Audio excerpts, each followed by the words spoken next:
Mama, I'm home. Mama, is it true Papa wrote maths about all of us? Yes, Jose. He met a weaver that made something special for each of us.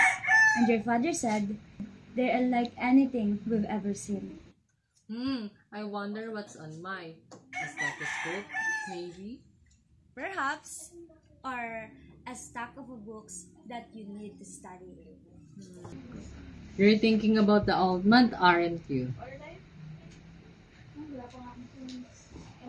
It holds so many memories, joy, sickness, and even loss.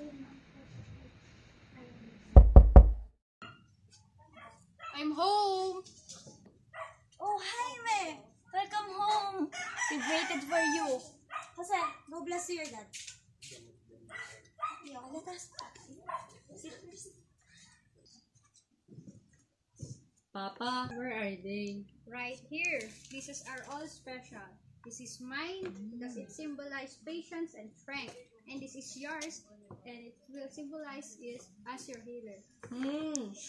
Perfect. Thank you, Papa.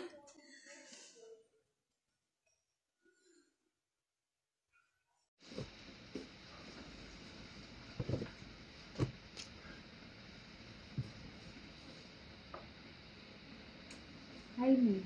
I couldn't forget them, Emilia. Papa? There were 3 others before you. For Josefina, Concepcion, and Victoria. But Jaime, you didn't need to. They are part of us. They are family. I didn't know. You were too young to remember. But they live. Jose, they laughed, they cried, and they were loved.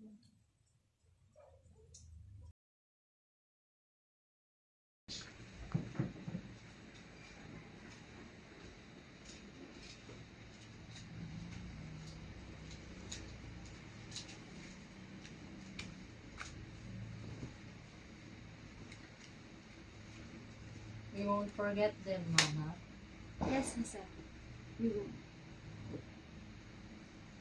This mat reminds us of where we've been and who we are.